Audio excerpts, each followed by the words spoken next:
Dreams stripped down beyond firelight and seeing things unreal. And what comes crawling back again? Tears of harbor down to the thorn. It's really exciting that we're on the 20-year anniversary and we're launching a brand new title. Some game companies never last 20 years. Some game companies, do not make new franchises every few years. So it really is fun that we've continued to follow our hearts and have the passion for gaming, even though we're all getting a bit older, but it's still a heck of a lot of fun. Well, after we finished that title, we actually, at id, started on a completely different title, which we worked on for about a year and a half, which we tossed out the window, which is great about id. We can do stuff like that. We also worked with Raven on Quake 4. We worked with Splash Damage on Enemy Territory. We worked with Raven on Wolfenstein. We launched Quake Live again. So we've been very busy, but we're real excited about Rage. We're real excited about the new IP, the new franchise, and so far the response from people who have played it think it's great. So I'm really excited about it. The basic description of the game: it's a first-person shooter, but it's more than your classic corridor shooter. We have some really cool elements, driving and racing. We have more of a story. We have things like an inventory system, which is new for id Software. There's a lot of variety in the gameplay. It's built on a brand new technology that looks amazing, runs really fast. It's a true cross-platform game, so if you have a PS3 or a 360 or a PC, the experience will be the same, which is really encouraging. The gameplay takes place in the future. You play a survivor, somebody that has woken up about 100 years, because you've been frozen, 100 years after an asteroid has destroyed most of civilization, and you need to learn to survive. You need to learn about the world. Eventually, you'll discover that there's this omnipresent force called the Authority that's trying to take over the wasteland, and you fight against the Authority with resistance. So, much more of a story for us, and much more of a rich, deeper environment that we've ever done in the past. id Tech 5, one of the great things about that is the mega texture technology, where we virtualize all the textures in the world.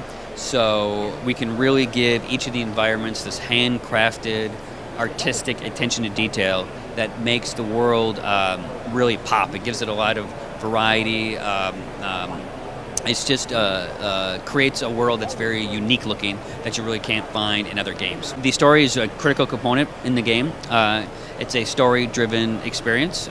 You play, like I said, a survivor from the past, and you need to learn about why you're important, what the Authority is doing, where the mutants have come from, what your role is in the bigger picture. All those elements are very important, and we've worked hard to deliver that story as you progress through the game. In Rage, we have mutants and we have bandits, and we of course have the Authority. The bandits are lawless groups of individuals that form these clans that you ultimately fight against. The mutants, of course, are deformed humans that have all kinds of crazy special abilities that make the very interesting combat. And of course, the Authority, very military styled. They're very organized, squad-based movements. So each of the different enemy types that you encounter in Rage allows for different experience. When we started off, we had no other game to look at except for our past games. There isn't one single inspiration, and I don't actually think that this game looks like those games at all, so I'm not sure where that comes from. But one of the great things about the team is that we have a very flat management structure, so everyone has input and creative direction into the title. So Rage, really the inspiration for it, the style that it has is really the sum of its parts. It's the sum of all the creative people on the team that have added their kind of aspects to the wasteland. It's a very kind of patchwork worlds, patchwork of a variety of different elements, but they all work really well together. They're all very cohesive, and it gives it this unique feel that you really can't find in many other games. So in Rage, we of course have our classic id Software weapons, shotguns and crossbows and things, but we've added new ammo types.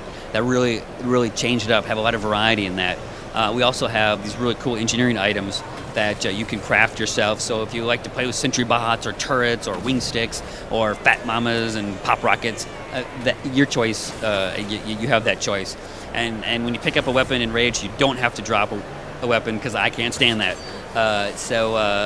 Yes, it's very true to the id Software way of thinking. We have a number of different ammo types. My favorite, of course, are the mind control snares with a crossbow. Very exciting. You can take over someone's body and blow them up. The pop rockets on the shotgun, part shotgun shell, part grenade.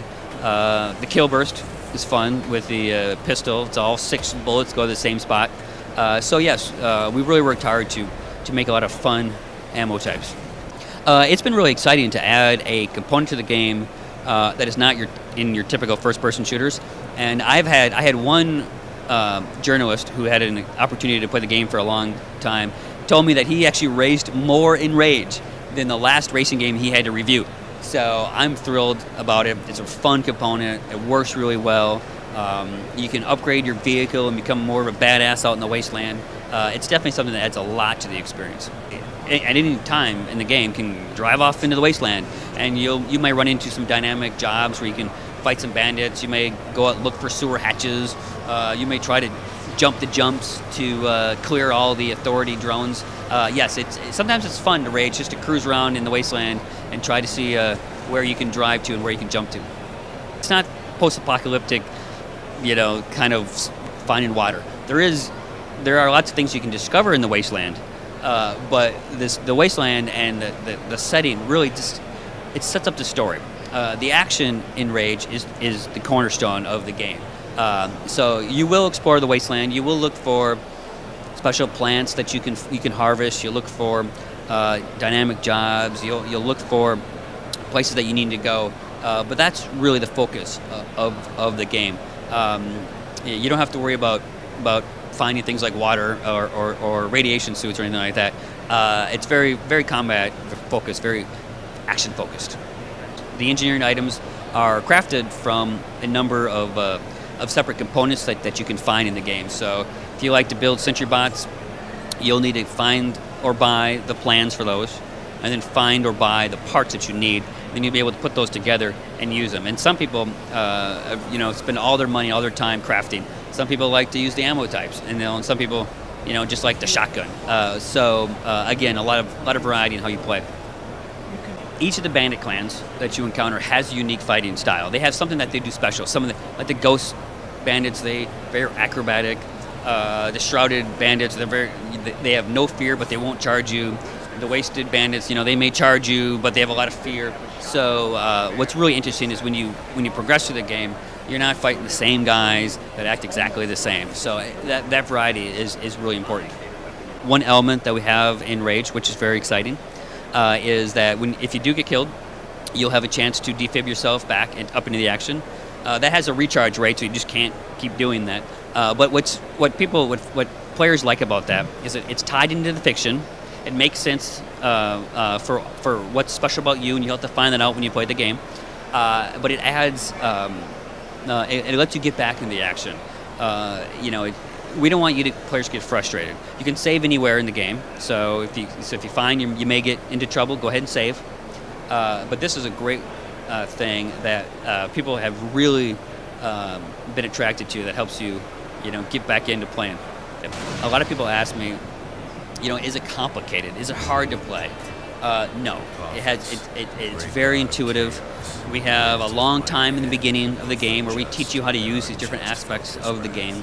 It's very approachable, and it sure is a heck of a lot of fun. Doesn't take a genius to understand why. Justice, the way it once worked, is a thing of the past. But I believe someone can set things right again. Maybe you're the man for the job. The game is easy. Kill or be killed.